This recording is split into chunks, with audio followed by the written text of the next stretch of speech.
Hey guys, it's Darren from mobilereviews.ca, and today I'm going to tell you the 3 things that I use the most in iOS 10's Control Center. Now, the Control Center has been out, or the updated one has been out in iOS 10 for a couple months now, several months for me, because I've been using it through the Apple Developer Program. Before you close this video, because you think you know everything about the Control Center, what are the 5 icons at the bottom of the Control Center?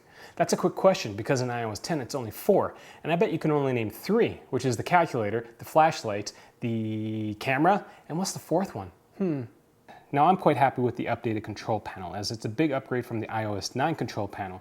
Some parts have been around for a while, like at the very top you've got your Bluetooth sleep and rotation lock, so those things I use a lot, but it's been around for a couple of years now. After I go through the 3 things that I use the most, I'm going to talk about the one thing that I still am trying to reteach my brain on how to use a little more efficiently.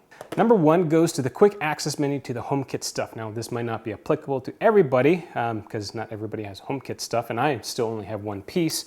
But over time we're going to be suckered into convincing that we all need these unprotected Internet of Things devices to control our water kettles.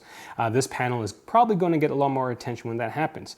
The most useful place that I've placed my singular HomeKit device is on my video lights. They need to be warmed up. This entire setup is about 4 years old now, and the CFLs need to be warmed up. So it's just really quick and easy for me to just, without getting out of my chair or wherever I am in the house, to start warming up those lights. Number 2 goes to the 4 things at the bottom of the first panel of the control panel. I use a flashlight and calculator a ton.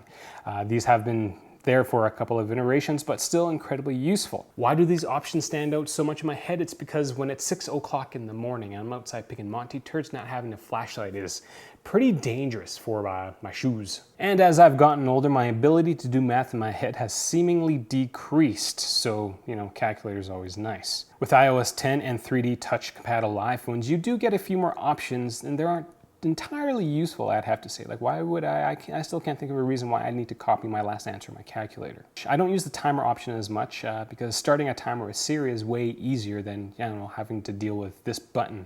Number 3 goes to how I use the control panel on an iPad more than an iPhone. And the second panel deals with the media that's on your device. Now on the iPhone, yeah, I only use it for the music, but on the iPad, being able to quickly resume the last video I was playing is a decent shortcut. I always find myself using that feature when I'm about to shovel food into my mouth into the kitchen, or when I decide to start playing games. And with the new iPads, being able to watch the tiny Netflix window allows me to waste time twice as efficiently. I play games and watch Netflix at the same time. So those are the 3 things I use the most in iOS 10's Control Center. I'm wondering, what do you guys use the most in the Control Center? Now, the one thing that I want to start kind of relearning how to use is the 3D touch on the camera option on the far left corner or far right corner of your iPhone. If you hold it down, you're able to pick what camera mode you want it to be in. Now, with the updated lock screen on iOS 10, I love how I can swipe right and be able to access my camera right away. But a lot of the times I'll be using my iPhone and with it unlocked, and I'll still have to try to find the camera app icon.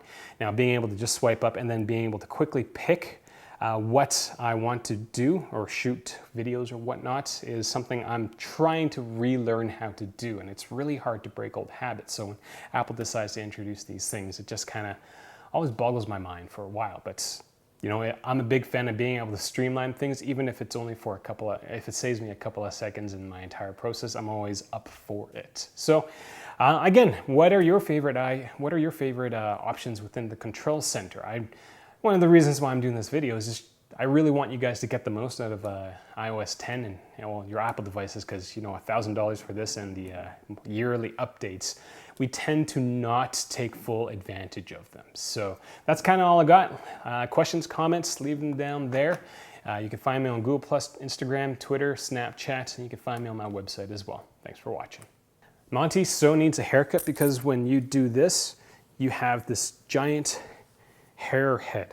Like, his head, the actual volume of his head is mostly hair at this point in time. Like, it's almost like he is a blockhead.